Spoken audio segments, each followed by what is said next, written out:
Hello dear students, welcome back to my channel physics SPC. Gravitation का एक question. A mass of 50 kilogram is placed at the centre of uniform spherical cell of mass 100 kg and radius 50 meter. If the gravitational potential at point 25 meter from the center is V, the value of V is। सबसे पहले एक figure बनाते हैं, data लिखते हैं। एक spherical cell दे रखा है हमारे पास, ये हॉलो स्पेरिकल सेल मतलब हॉलो स्फीयर।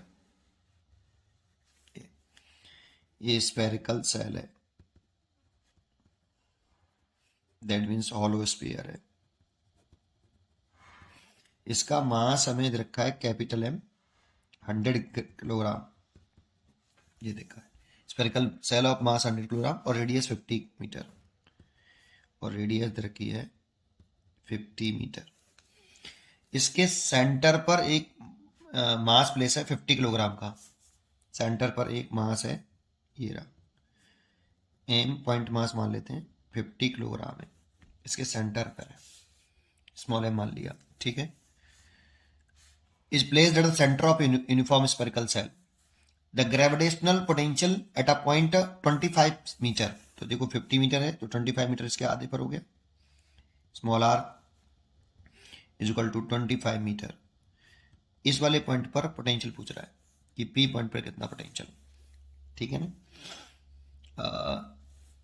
वी और वी की वैल्यू पूछा है, तो net gravitational potential at point P, तो V P is equal to V one plus V two. Potential scalar quantity है, तो ये तो हो गया due to point mass small है, और ये हो गया due to spherical shell, due to spherical shell capital है। अब दोनों का बस फॉर्मूला याद होना चाहिए और लगा दो।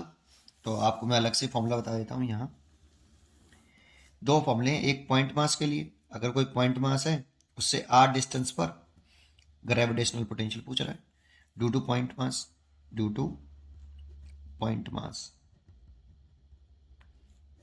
ग्रेविटेशनल पोटेंशियल होता है माइनस का जी मास और उनके बीच की शॉर्टेस्ट सेपरेशन, मास से पी पॉइंट तक की जो भी शॉर्टेस्ट सेपरेशन हो गई है। ये तो पॉइंट मास के लिए हो गया। अगर कोई हॉलो स्फीयर है, ऐसे स्फीयर है ये हॉलो स्फीयर, इसकी रेडियस कैपिटल आर है और इनसाइड पूछ रहा है बेटा स्मॉल आर डिस्टेंस पर, इनसाइड, तो small R less than capital R inside.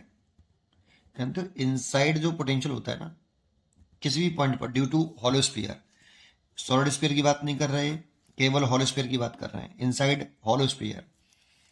We जो होता है ये होता है माइनस का जी, या ऐसे लिख दो वी इनसाइड, वी सरफेस के बराबर होता है।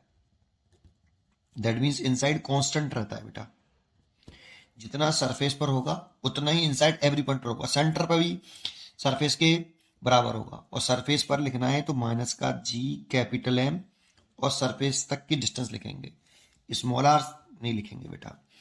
जितना इनसाइड किसी भी पॉइंट पे निकालो, सेंटर पे भी निकालोगे तो सरफेस के पोटेंशियल के बराबर होगा, और सरफेस पर होता है माइनस का जी इंटू एम ओवर रेडियस लिख देते हैं उसकी, ठीक है ना। बस ये वाली बात ध्यान रखिए, फॉर्मूला याद होना चाहिए। अब लिख दो, पहले निकालो ड्यू टू पॉइंट मास, तो पॉइंट मास लिख रहे हैं तो माइनस का जी, मास कितना है 50 किलोग्राम, और डिस्टेंस कितनी है 25।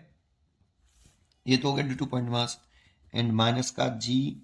अब ड्यू टू स्पेरिकल सेल लिखें तो इसके 100 kg है, और इससे कोई मतलब नहीं, इस डिस्टेंस को नहीं, सरफेस पे निकालो, जितना सरफेस पर उतना ही इस पी पॉइंट पर इनसाइड, सेंटर पे भी निकालते तो इतना ही होता, रेडियस ही लिखते तो दैट मीन्स रेडियस कितनी है 50, रेडियस लिखना बेटा ये वाली, ठीक है। सॉल्व कर लो, 25 से कितनी बार कट गया 2 बार, 50 से कितने बार कट गया 2 बार, 2 और माइनस के 4g हो गया, इसलिए इसका आंसर हो गया बी। पढ़ते रहिए और खुश रहिए। Thank you.